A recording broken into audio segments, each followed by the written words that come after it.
and then we get started.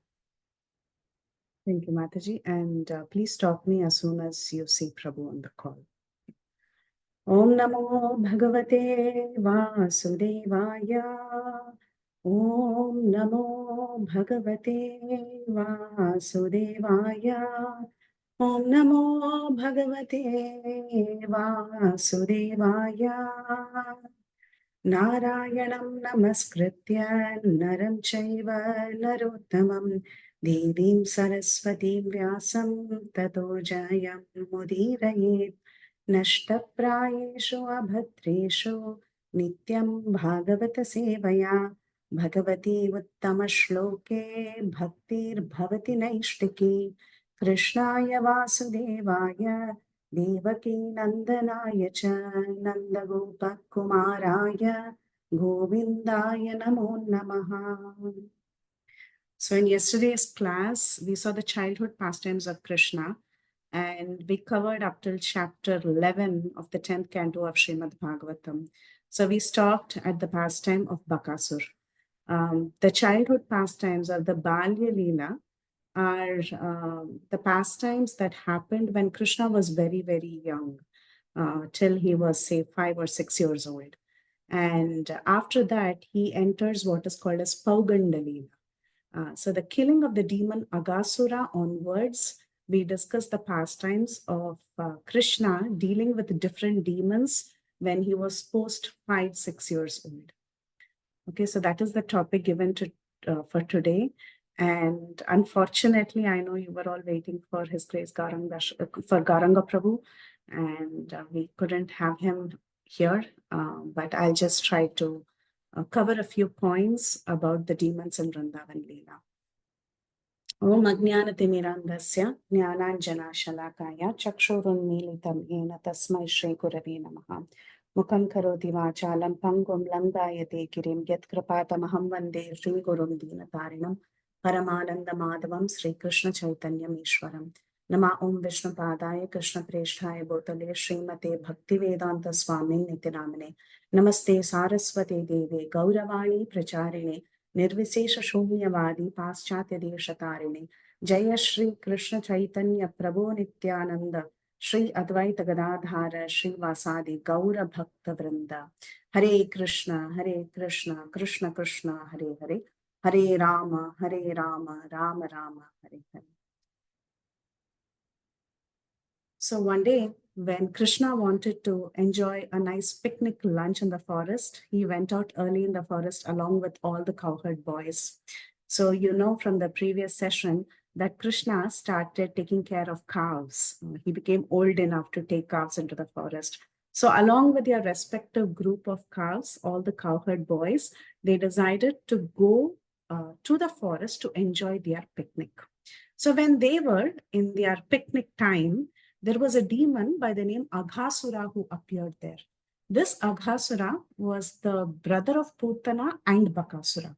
So in his childhood pastimes, in his Balya Leela itself, he finished killing Putana and Bakasura.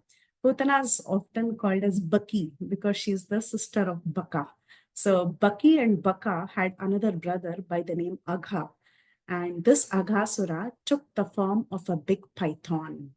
And when Putana died, she was 12 miles long. But when Aghasura, when he assumed this form of a python, he was 8 miles long. So he was the younger brother, so he was slightly shorter. So he was 8 miles long, and he was in the height of a mountain, and it appeared that his entire body was extending up to the heavenly planets. He had covered the entire earth and the sky. So looking at this stunning feature, looking at the body of Aghasura lying on the road, Krishna's friends, the cowherd boys, they thought that this seems to be one of the beautiful spots in Vrindavan. Sometimes children, they like to go to these places where there is like Jantar Mantar in India, basically theme parks. So they all like to go to theme parks. You have Disney World, and you have all these different water rides in the US. So in these theme parks, there are images or there are figurines made of snakes and then made of different birds and animals and so on. And people like to ride on them. So these children, they thought that it was just another beautiful spot in Vrindavan. And they saw that this gigantic python had his mouth open. So seeing this form of this python, the boys began to chat and they were laughing, looking at the form, and they thought that they wanted to enter the mouth of this python. Now, Krishna, he is the Supreme Lord. Of course, he knew everything about Aghasur. He wanted to forbid his friends from entering the demon's mouth, but then all the boys were very enthusiastic and they went really ahead. They went really quickly. And the boys and the groups of calves, they all entered into the mouth of this gigantic figure. And Krishna was waiting outside. And Krishna was thinking that, oh, what is happening? He didn't even he didn't even assimilate what was happening around him. And within a few moments, all the boys and the calves, they went into the mouth of this python. And this python, he didn't close his mouth because he was waiting for Krishna to enter his mouth. And the minute Krishna also entered the mouth of the python, because in Krishna's mind, he was thinking how to save these boys. So he also followed and he entered the mouth of this gigantic Asura, who's Aghasura. And this Aghasura, he closed his mouth. So when everybody, along with Krishna, all the friends and the calves, they entered into this huge body of the Asura, Krishna, he expanded himself, he suffocated Aghasura, and he pierced through Aghasura and he came out. So Krishna, all the cowherd boys and the calves, they all came out from the body of Aghasura. And Krishna came out unhurt. And he glanced at all the boys around him, and all these boys, they came back to life. Because of Krishna's entry into Aghasura and him piercing through his body and coming out, Aghasura actually died. But then Aghasura was so fortunate that he entered Sarupya Mukti. He entered the four-armed form of Vishnu. Actually, the purport describes that he obtains Sarupya Mukti because he gave pleasure to Krishna and the cowherd boys. So this pastime of Krishna was performed when Krishna was 5 years old. But however, only when he was 6 years old, the boys, they went and told about this pastime to the inhabitants of Rajabhumi. But Parikshit Maharaj, when he heard this pastime, he was very curious. He said, "Oh, Shukadev Goswami, why is it that these cowherd boys, they went and told about this pastime 1 year later? What really happened in the meantime?" So hold on to that question. Before that, let's see what Aghasura represents. Aghasura is a snake demon and he's cruelty personified. Agha, full of sins. He's very, very cruel. So he represents the mentality of cruelty to others. We all have this tendency to be cruel to others. We cause violence to others. We cause trouble to others because of envy. So these qualities are represented by Aghasura.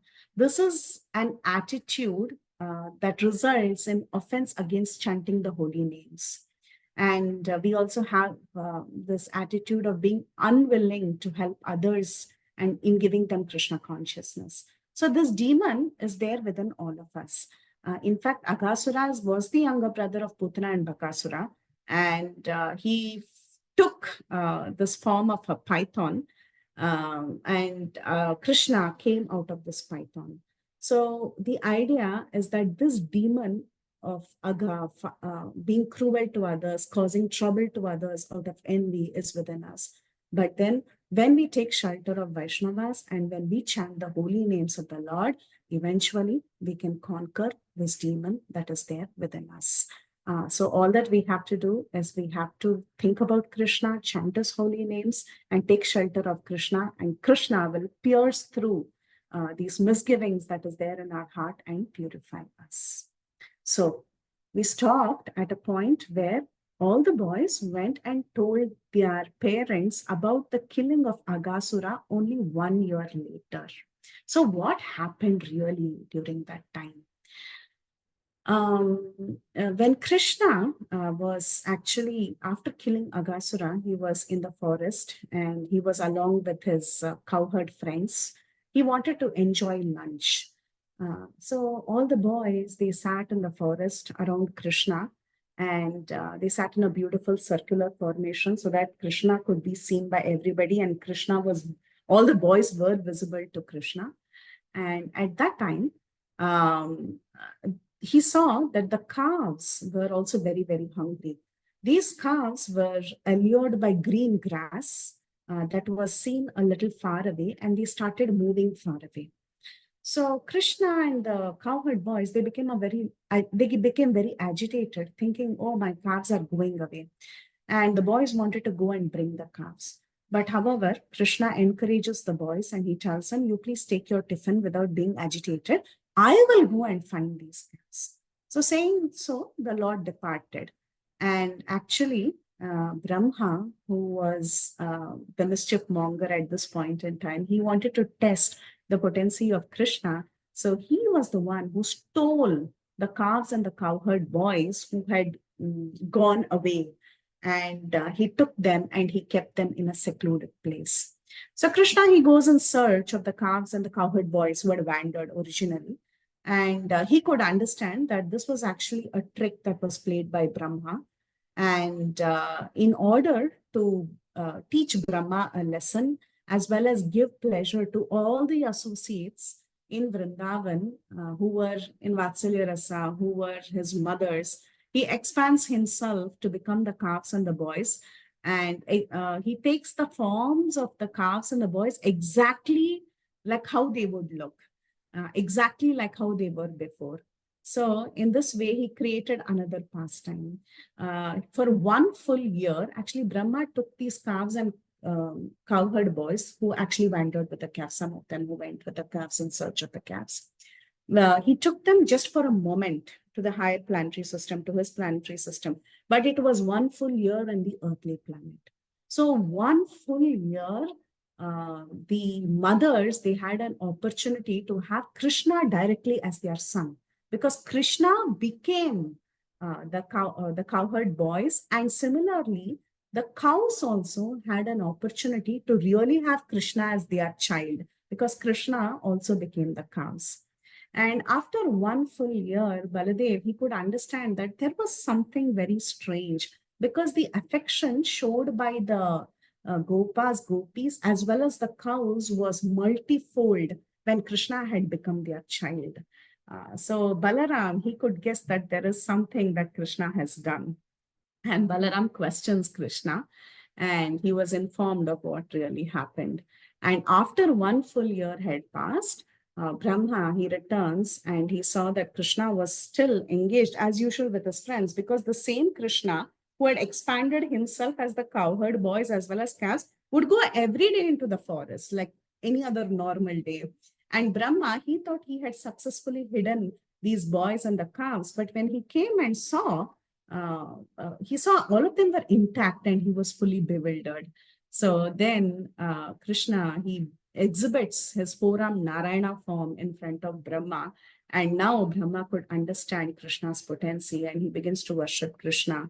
And Brahma was released from the illusion. And there are beautiful prayers of Brahma that is offered in the 14th chapter of the 10th canto. So, what do we learn from this pastime? This pastime is called as Brahma Vimohana Leela. So, this pastime of bewilderment of Brahma is and his subsequent purification. When you understand this pastime, it frees us from the cultivation of fruitive activities or karma, and not only karma, it also frees us from the cultivation of jnana, knowledge. So it rectifies the offense of disrespecting the Lord's beautiful feature when he's associating with the different residents of Vrindavan. So it represents unnecessary cultivation of karma and jnana. When we hear this pastime, we can understand, see, Brahma, he was a great controller and he had developed pride because of him being a great controller and he had performed a lot of karma and he had a lot of jnana, a lot of speculation. So from this, we can understand karma and jnana in one sense. Giving too much focus to it is only an upadhi. It is not going to help us progress. So this rectifies the offense of disrespecting the Lord's relationship with his intimate devotees, disrespecting and taking these devotees for granted.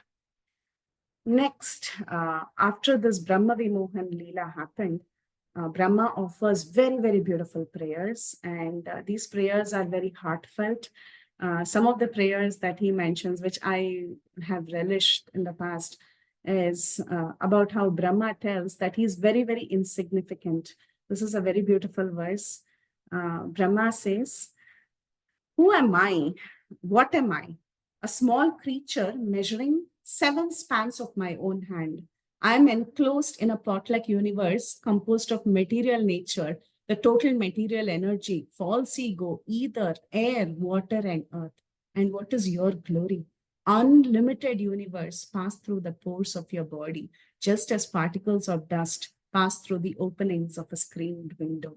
So Brahma realizes his position and he understands that he's so insignificant. And he tells that I was born from you. And does a mother take offense when a child kicks? So please don't take offense in all the different mistakes that I have done. So like that, he offers very, very beautiful prayers.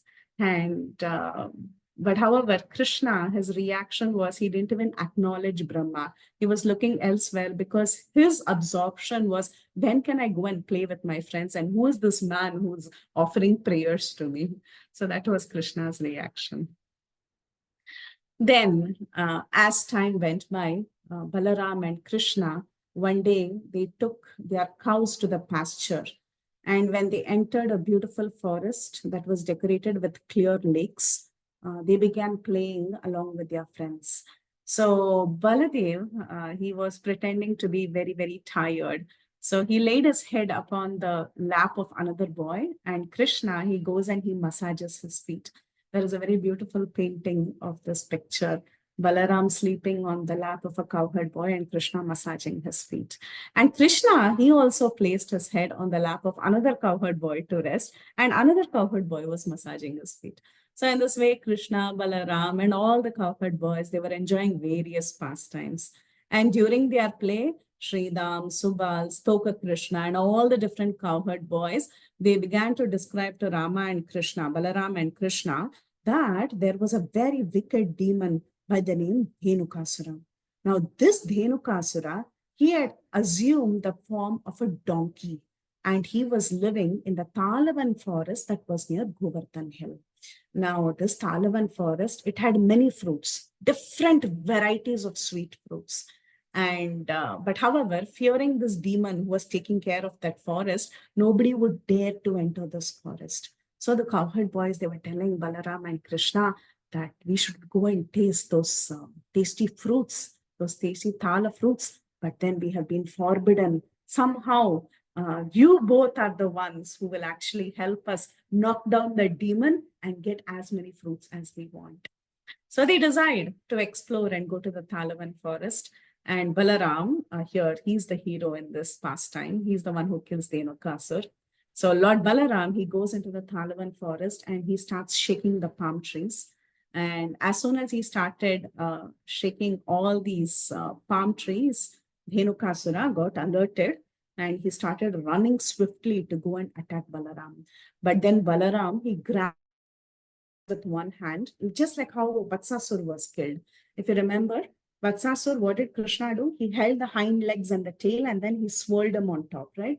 So like that, Balaram, he grabs the hind legs with one hand and he whirls him and then he throws this Dhenukasura on top of a tree, exactly like Vatsasur. Vatsasur was thrown on a Kapitta tree and all the Kapitta fruits fell down, right? And they were using these Kapitta fruits to play football. But this time, what they did was they threw Dhenukasura on top of the trees, on top of the Thala trees. And one by one, all these Thala trees, they were actually falling on each other. And then all the different fruits fell down. And once they obtained all these fruits, they enjoy these fruits. So like this, there were many disturbances in Vrindavan, but Krishna and Balaram, they could easily vanquish these different demons. After this incident was over, Krishna, they returned back to the cowherd community, and Yashoda and Rohini Devi, they received their children, they kissed their faces, and then placed them on their laps and put them on their bed, on the bed. And mm, so this Dhenukasura, let's see what this Dhenukasura represents. Dhenukasura was the donkey demon, the ass demon. He represents ignorance of knowledge of the soul through gross materialistic intelligence or jackass-like foolishness. Ignorance of knowledge of the soul. Donkeys are not very intelligent. They carry this heavy burden and they just work for the master. So the Dhenukasura represents ignorance. And who can remove ignorance because of material intelligence? It is the spiritual master, right? So similarly here, Balaram was the one who killed Dhenukasura. So if we have to remove this ignorance of identifying with the body because of materialistic intelligence, then we surrender unto the spiritual master, and the spiritual master will help us get rid of that propensity. So the donkey-like propensities are destroyed by a bona fide spiritual master. So he teaches us about the importance of surrendering to Krishna and becoming free from this unnecessary burden of all the karmic reactions. So Balaram, he is the original spiritual master, and he tells us that it is not needed for us to carry this big burden of materialistic responsibilities all the time and being attached to that. So he teaches us you should offer everything to Krishna. Yat karoshi yat ashnasti, yat juhosi dadasi yat tapasyasi kaunteya tat kurushva madarpanam. So offer everything to Krishna. This is what the spiritual master teaches us. And like this, Dhenukasura was killed by the supreme spiritual master, who is Balaram. Now, there was another demon who came in the forest of Vrindavan. So let's see who that was. Some days later, Krishna, along with his friends, he went out with his older brother to the banks of the river Kalindi in order to tend cows. And the cows and the cowherd boys, they became very thirsty and they drank water from the Kalindi river. This day, Krishna and the cowherd boys, they went without Balaram. Balaram was not there.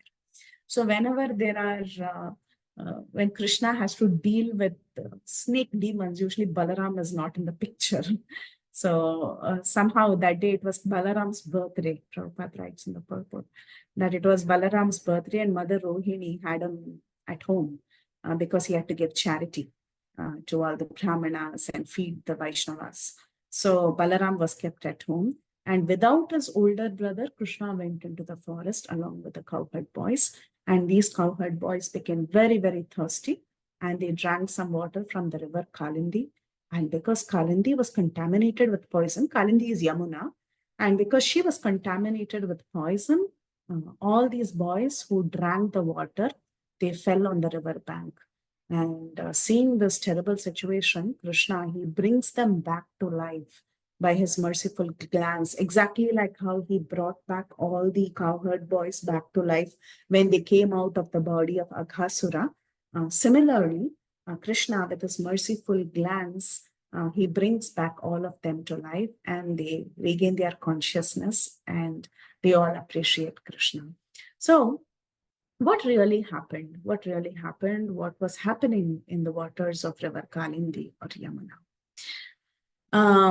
There was actually a serpent by the name Kalia who was residing within the lake adjoining the river Kalindi.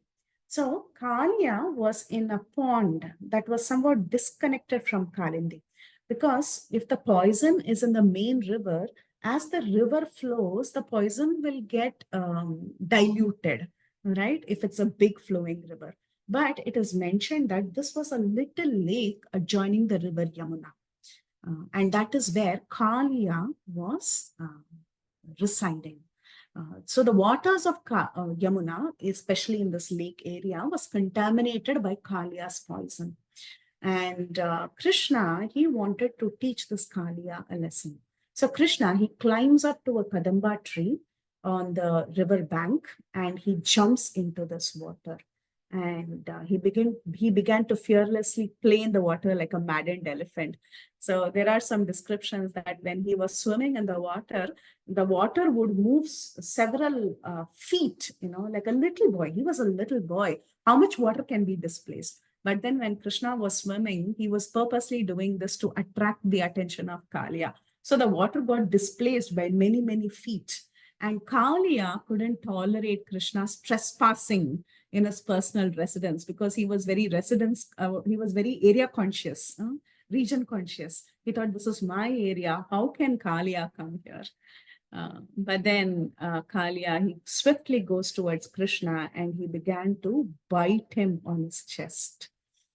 Our acharyas, they describe that this kind of exchange, actually it's very painful to hear, right, for a devotee, that Kalia was biting Krishna on the chest.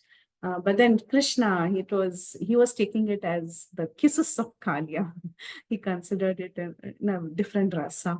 So he was enjoying these bites of Kalia, like how a lover bites. Right? Prabhupada talks about this in Bhishma's interactions with Krishna. So Krishna took it very sportingly, actually. And however, when the friends of Krishna were seeing this from the river bank, they lost it. They fell down on the ground unconscious. And in fact, there were different kinds of evil omens that were appearing in Rajabhumi. There were earth tremors and then falling stars, and the male bodies were trembling on their right side and the female bodies on their left side, and all sorts of bad omens were seen. And the people in Raja, they were thinking, oh, Krishna went today without Balaram. Balaram is the one who constantly protects Krishna. So we don't know what kind of misfortune must have happened to Krishna. So they started following his footprints and they went to this bank of the river Yamuna, and they saw in that little lake that was adjoining the river, they saw their life and soul. Krishna was enwrapped in the coils of a very, very black snake who was Kalia. And they felt that their life had become empty. And they were ready to rush into the waters to go and rescue Krishna. But then Balaram checked them. Why did Balaram check them? Why did Balaram stop them? Because he knew very well about the power of Krishna. Then Lord Krishna, when he saw that his relatives, his friends, Mother Yashoda, Nanda Maharaj, all of them, the little gopis, they were all so disturbed and perturbed. He thought it was high time to relieve them from this distress. So he forcibly loosened Kalia's grip and he released himself. And the Lord began to playfully dance on the serpent's hoods. Now, this was a phenomenal dance, because the stage was also dancing and the boy was also dancing. It's very easy to dance on a steady stage, but then imagine if the stage is also moving, how difficult it is. But Krishna is the best of all dancers. So he trampled the serpent's 1,000 hoods until the serpent was vomiting blood from all his mouth. All the poison came out of him, and then he was ready to surrender. But however, the surrender really happened only after the Nagapatnis, his wives who were great Vaishnavis, they bowed down to Krishna's lotus feet and they offered various prayers, very famous prayers, the prayers of the Nagapatnis. They offered prayers to Krishna, requesting Krishna to release their husband. Kalia, following in the footsteps who are the Kalia Patnis, he repeated the prayers of the Naga Patnis, and then he was able to he was able to get relief from this distress that he was facing. Krishna forgave Kalia. Krishna's footprints were nicely etched on Kalia's head, and Krishna told him to leave this place and go to Ramanaka Island. Krishna did not want this poison emitting from Kalia to stay here. Though Kalia at this point was in one sense purified, and he wouldn't be doing anything really intensely bad, but then Krishna felt that his presence here is inappropriate. So Krishna spares his life and sends him to a place which is called as Ramanaka Island. And of course, Acharyas, Prabhupada, they all identify Ramanaka Island with the Fiji Islands. So let's see what Kalia represents. Yeah, Kalia. Kalia, he was an embodiment of brutal cruelty. He had pride, he was malicious, he was envious, he had snake-like crookedness. So these qualities are also there within our hearts. So Kalia was particularly trying to pour out poison in the lakes of the river Yamuna, poisoning everybody around him. Similarly, when we have this brutal cruelty, envy, we pour out the poison into the hearts of innocent Vaishnavas. So Krishna cannot tolerate this. And Krishna tramples upon our ego to purify us. So Kalia represents brutal cruelty, pride, envy, and snake-like crookedness, the poison that we pour out.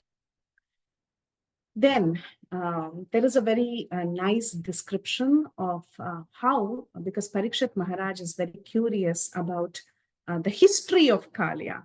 So there is a history of Kalia, and Parikshit Maharaj asks, how did Kalia get here? And Shukdev Goswami describes that once Garuda had come to the river Yamuna and started to eat some fish, but then Shaubari Rishi had tried to stop him, but Garuda, agitated by hunger, he refused to heed to the sage prohibitions. And in response, the sage cursed Garuda that if he ever came back here again, he would immediately die. So Kalia had heard about this, that Garuda will not come here. So understanding that Garuda will not come here, Kalia decided to come here and live in this lake. And eventually he was driven out by Krishna. So, so the people of Vrindavan, they were very, very attached to Krishna. And that day, that night, they decided to stay back on the banks of the river Yamuna. They were worn out of, they were completely worn out by hunger, thirst, and fatigue. And they all decided to spend the night on the banks of the river Yamuna after this incident. But however, in the middle of the night, there was a big fire that happened to blaze up the entire forest. And the entire forest had become dry because of the hot season. You all know when it is very hot and dry, especially California, West Coast people have this experience. There are forest fires. A fire suddenly kicks in and the entire forest is burned down. So the fire surrounded all the sleeping inhabitants of Vrindavan, and they suddenly woke up. And whenever there was any difficulty, any problem, the residents of Vrindavan, they always sought to Krishna. They went to Krishna for protection. So they went and prayed to Krishna. They said, Krishna, you are our only protector, and they sought his protection. At that time, this unlimitedly powerful Sri Krishna, hearing his dear relatives being so distressed, to save them from this forest fire, he immediately swallowed up the entire forest fire. One prayer I thought I'll read about how they requested Krishna to help. They called out, Krishna Krishna Mahabhaga, He Rama Mita Vikrama, Isha Ghoratma Movahnis Taktvan Grasate Hina. The Vrindavan residents said, Krishna, Krishna, O Lord of all opulence, O Rama, O possessor of unlimited power, this most terrible fire is about to devour us, your devotees. So they all knew Krishna as Mahabaho. He's the one who's going to protect us. They were thinking in their heart, it seems, that if this deadly fire overcomes us, we will be separated from your lotus feet, and this is unbearable for us. Therefore, because we want to go on serving you, serving your lotus feet, so you protect us. And hence, Krishna swallowed the forest fire and he protected everybody. So there is a very nice, what this forest fire implies. There is a lesson that we learn. This forest fire represents hatred and arguments between Vaishnavas or people between different religions. disrespecting each other's worshipable deities. So all this represents harsh fights and conflicts. Uh, but however, Krishna, he swallows it. He doesn't like people fighting based on hatred and unnecessary arguments, differences between Vaishnavas. Krishna doesn't like all that. So just like how he swallows the forest fire, Krishna, he gets very agitated and he wants to protect the innocent people. So he immediately swallows such differences that are present among Vaishnavas. So this is extinguishing the forest fire. So this went on, and in a few days, again, they were back in the forest, the boys, and they were happily playing in Vrindavan, and they were playing a unique game. So this unique game was basically between two parties. So the cowherd boys, they had split themselves to be in two parties, and Krishna and Balaram had taken the role of leaders. So Krishna and Balaram, they divided the boys into two groups, and they determined that the losers would have to carry the winners on their shoulders. So when Sridham and Vrishabha were the members of Balaram's party were victorious during that game, Krishna and another boy in his party carried them on their shoulders. Now at this time, there was a demon by the name Pralambasura who had entered among these cowherd boys. Now Pralambasura, he had taken the form of a cowherd boy itself. So Pralambasura thought that the Supreme Lord is Krishna, he's unconquerable, and he will be a very heavy opponent to deal with. So the demon decided to fight with Balaram instead, and he was defeated. So taking Balaram on his back, this Pralambasura, he began to walk very, very swiftly. What he did was he just thought of taking away Balaram, taking him away from the rest of the cowherd boys. But then, when this Pralambasura was trying to run away with Balaram, he became as heavy as a mountain, like Mount Sumeru, and the demon was unable to carry him. Just like how when Krishna was picked by Trinavarta, Krishna became so heavy that Trinavarta couldn't handle him, right? Similarly, now at this point in time, Balaram became as heavy as Mount Sumeru, and it was very, very difficult for Pralambasura to actually carry Balaram. And because of this heavy weight, his real form came out.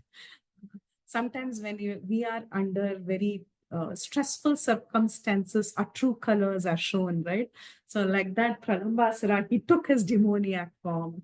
And when Balaram saw this terrible form, he strikes the demon with a heavy blow with his fist. And his blow, his big blow that he gave to Pralambasura, it shatters Pralambasura's head, and this Pralambasura died. And of course, the demigods, they shower flowers and beat drums, and they glorify this wonderful event that Balaram did. So this demon, he repeatedly vomits blood and he falls on the ground. And then all the cowherd boys, they saw Balaram return and they were so relieved. They go and they embrace Balaram and they congratulate him and they shower flowers on him. And they're so happy to be united. Now, what does this Balaram represent? What does Pralambasura represent? Pralambasura, he represents the lust for opposite sex and the desire for profit, adoration, and distinction. So the lust, the gross lust is actually easier to conquer than the subtle lust. What is the subtle lust? I want to be glorified. I want to be honored, right? We have all of this. It is very easy to get rid of the gross anarthas, but the subtle anarthas, they linger for a very, very long time. Not only that, this Pralambasura also signifies impersonalism, because this boy, this demon, he took the form of a boy and he became one among the cowherd boys trying to cheat, right? This is also like impersonalism. So this Pralambasura is impersonalism, and this impersonalism is also killed by, Pralambasura is impersonalism, and impersonalism is also killed by Balaram, who is the spiritual master. He is the original spiritual master, right? He is the one who can chastise us and correct us and give us the correct siddhanta. So this is Pralambasura, and Pralambasura was killed by Balaram. Pralambasur indicates the subtle lust, the gross lust, as well as the tendency to uh, lean towards impersonalism, which is eventually corrected by the Guru. So then there was one more forest fire that happened. I'll go quick so that we can finish all the anarthas quickly. And if we don't finish also, it's okay. So one more forest fire happened. This forest fire happens in another forest, Munjaranya forest. So one day the cowherd boys, they were very absorbed in sporting with each other, and they had taken the cows to wander into a dense forest.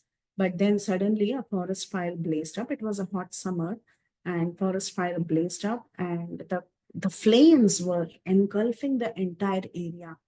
And the cows, they went and they took refuge in a grove of sharp canes. And the cowherd boys, they missed their animals because the animals were running in all directions. The cowherd boys were trying to search for them, trying to follow their hoof prints.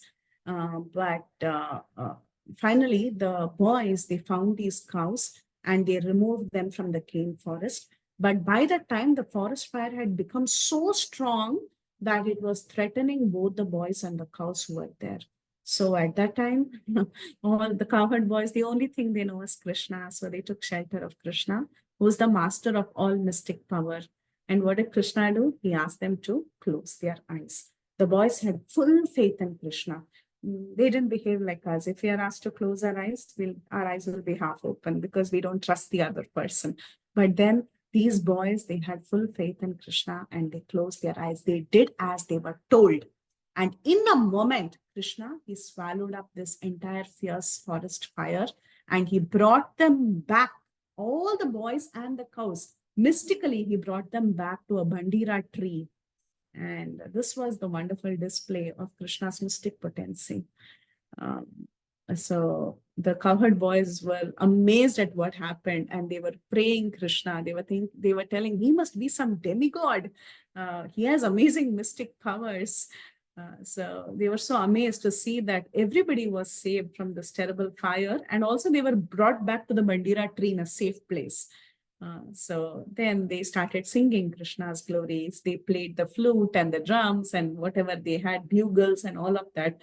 And they went back to the village of Vrindavan. And the young gopis, they took so much pleasure in seeing Krishna come back home. And for them, whenever Balaram and Krishna, especially when Krishna goes, the gopis of Krishna, they suffer in separation. They're just waiting to see when Krishna will come back. So let's see this again, the second forest fire. So the second forest fire, it represents the attack of atheism and other antagonistic philosophies on Krishna consciousness.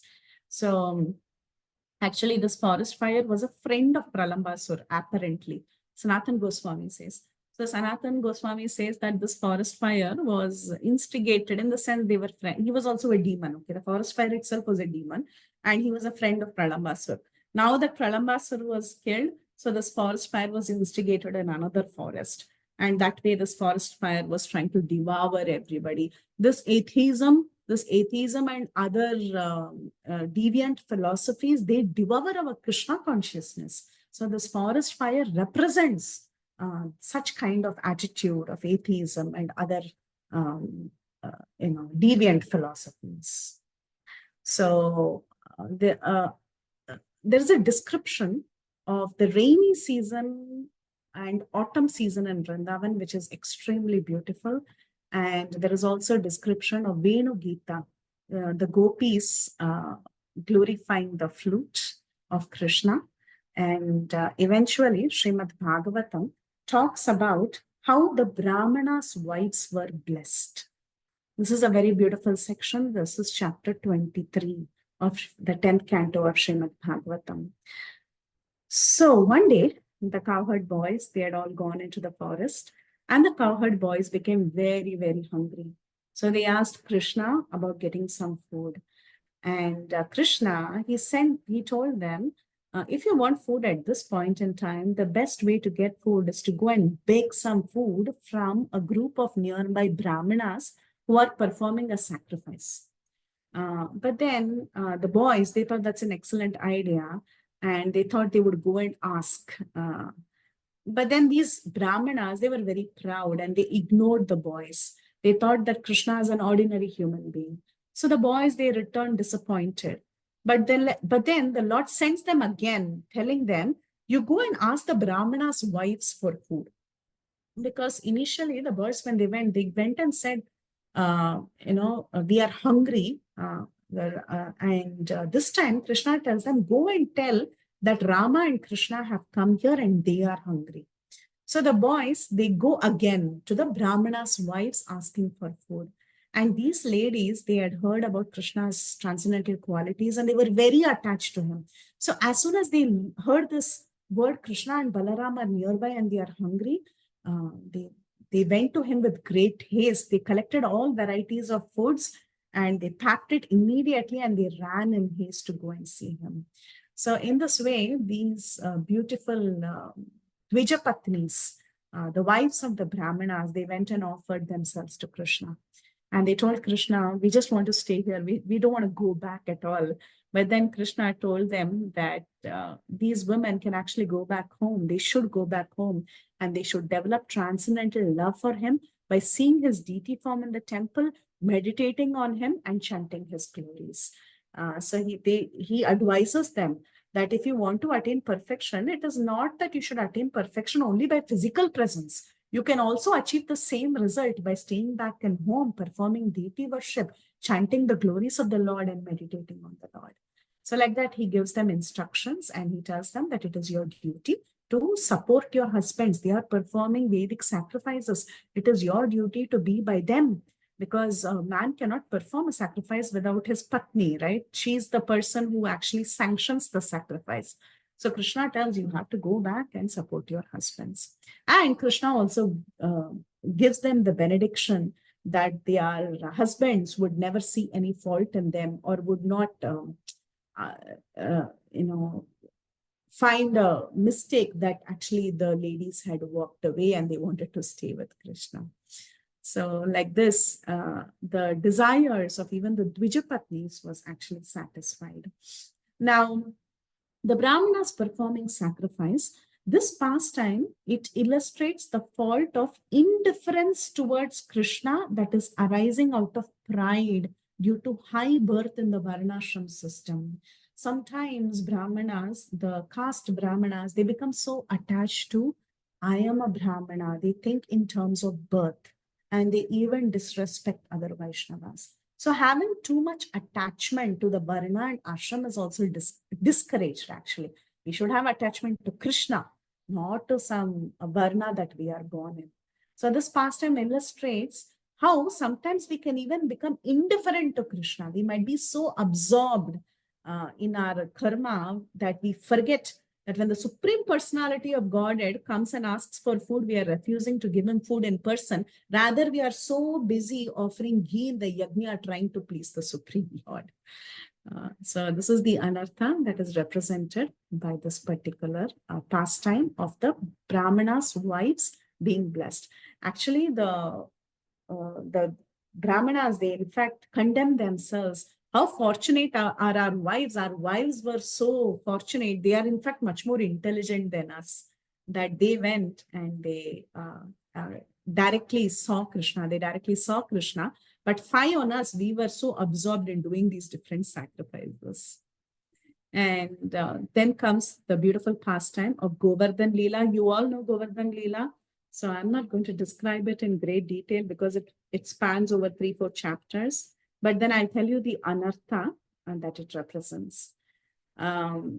Overcoming the pride of Indra. Krishna crushed the pride of Indra. So what does this represent? It represents the anartha of demigod worship and the tendency to think I am supreme. These two was happening there during Govardhan. Before the Govardhan Puja happened, the Vrajavasis, they were actually inclined to doing demigod worship, but Krishna corrected them. So this particular pastime indicates that demigod worship is kind of discouraged. It is an anartha, and one should not be engaging in demigod worship. Rather, one should directly worship Krishna. And also, this represents the anartha to think oneself to be the supreme, because at this point in time, Indra was thinking he is very great, right? So that is the anartha that this pastime represents. And then there is also the pastime of Nanda Maharaj being captured by Varuna. I'll quickly tell what that pastime was. Nanda Maharaj being captured by Varuna. Mataji, maybe we should stop, right? It's time. So I will just probably run through the pastimes, what they represent, the anartha that they represent. Instead of going through each of these pastimes at this point, I will read out what each anartha represents. So Nanda Maharaj, when he was captured by Varuna, this happened during I think he wanted to break his Ekadashi fast. On Dwadasi, he went to bathe in the river. And at that time, Varuna, he thought that this Nanda has come into the river at an inappropriate time that is not meant for human beings. So he's captured by Varuna. And later, Krishna goes and retrieves Nanda Maharaj, and Varuna offers very beautiful prayers to Krishna. Now, the anartha that this pastime represents is to think that spiritual life can be enhanced by intoxication. Why? Because Varuna is the father of Varuni, that represents intoxication. So to think that spiritual life can be enhanced by intoxication is the anartha that this pastime represents, Nanda Maharaj being captured by Varuna. Then once Nanda Maharaj was swallowed by a Vidyadhara, this was again when they were all on the banks of the river Yamuna, they were all sleeping there.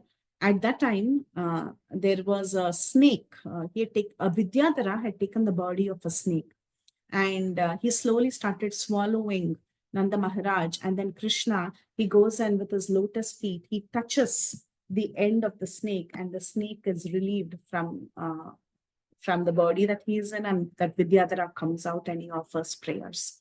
His name was Sudarshana, that Vidyadhara. So this the snake swallowing Nanda Maharaj represents how Krishna saves the truth of devotional service from being swallowed by the Mayavadis and other atheists. Then there is another pastime of Shankachuda. Shankachuda, this pastime happens when Krishna goes to retrieve the son of a spiritual master. So at that time, he sees that he hears that there is this demon by the name Shankachuda, who's a conch shell demon, and he had initially swallowed the boy. But then Shankachuda later, Krishna understands that the boy is being taken to Yamapuri, Yamaloka, and then he goes and he retrieves the boy. But then Krishna kills Shankachuda and takes the sorry, I got confused, sorry. Shankachuda is a different demon, please forgive me. Shankachuda is the conch shell demon, and this is in relation to getting the jewel that was stolen by him. Shankachuda was a demon who goes and interferes in the pastimes of Balaram and Krishna along with the gopis, and he takes away a jewel. So this indicates proneness towards acquiring name and fame and desire for sensuous enjoyment. The other demons quickly are Arishtasura, Keshi, and Vyomasura. Arishtasura represents pride arising from indulging in false religions invented by cheaters, which cause neglect to bhakti. Arishtasura was the bull demon that was killed by Krishna. There was another demon by the name Keshi. He's the horse demon. He comes and he attacks Krishna. And this represents the anartha that I am a great devotee and spiritual master. And Keshi is pride. And finally, the last demon who comes in Vrindavan Leela is Vyomasura. He's a formless demon. He's a demon in the sky. And he represents associating with thieves and other rascals and with people who put themselves in forward as avatars, meaning they tell that they are the avatar of the Lord. So this is the anartha that Vyomasura represents. So we'll stop here, and sorry for filling in the time like this. Hopefully some other time we'll hear from Gauranga Prabhu, and I'm sorry if I wasted anyone's time. Thank you all so much. Hare Krishna. Thank you, Krishna Mataji. Thank you so much, and so much for filling so spontaneously. And you went over all the pastimes of all the demons, and it was very beautiful class, Mataji. Thank you so much, very much. We would have cancelled the class otherwise. Thank you, Mataji. Hare Krishna. Thank you all for the opportunity to glorify Krishna. Thank you very much, Mataji. Thank you so very much. Thank you so Thank much. you so much. It was great class. Hare Krishna. Hare Krishna. Hare Somebody asked for the link. I think somebody also posted the link on the chat. I can re-forward the link. I can post it on the chat itself. I just read from one of the links that showed up. Yeah, I think it was ISKCON Desire Tree. If you put Demons and Vrindavan class, you can see that link. Let me see if I can open up the link again. I just closed it by mistake. ISKCON Desire Tree. One day link দিয়েছে ISKCON Desire এবার Tree. এগুলোকে click করলে কি আসবে পুরোটা? Yeah. So basically, this is from Krishna Samhita of Bhaktivinoda Thakur. Bhaktivinoda Thakur has written a book by the name Krishna Samhita, and all these demons and the anarthas are adapted from that. So this is one article that is a part of Krishna Samhita. You can read that. Thank you all so much. Thank you. Hare Krishna Mataji, I just want to say thank you, and I just want to say that Kalia was very lucky that he didn't get killed, that he was, Lord danced on his hoods and purified him of all his poison, and he was able to, nicely go away, and without, the Lord spared his life. So I think that was very great, that unlike other demons who were killed, he was spared, and all his poison was taken out. So lucky demon. Yes, and yeah, the glory is that why he was spared, because Vaishnavas prayed for him. Vaishnavas, the Nagapatnis, they prayed for him. So Krishna values that a lot, right? So he spared Kalia. Thank you so much for that realization. Thank you. Very nice. Thank you. Hare Thank Krishna. you, Mataji. Thank you, Hare everyone, Krishna. devotees. And we'll see you Hare tomorrow Krishna. for a new class. Yeah, hopefully, yeah. Tomorrow. Tomorrow is Shiva Tattva Prabhuji. Okay, please. Hare Krishna, Hare Krishna, Please. Krishna Krishna, Hare Hare. Hare Hare. Ram, Hare Ram, Ram, Ram, Ram, Ram, Hare Hare. Hare. Hare Krishna, Hare Krishna, Krishna Krishna, Hare Hare, Hare Ram, Hare Ram, Ram Ram, Hare Ram, Hare Krishna, Hare Krishna, Krishna Krishna, Hare Hare Ram, Hare Ram, Ram Ram, Ram, Hare Hare Ram, Vancha Hare Ram, kalpatarubyascha, Sindhuvayu Nidanam Pranam Pavane Puro Vaishnavabhyo Namo Namo. Anantapoti Vaishnava Vrinda, Srila Prabhupada ki jai, Prabhupada ki jai. all the assembled devotees. Hare Krishna. Hare Krishna, Hare Krishna, Hare Krishna. Preethi Veelasni you. Mataji ki jai.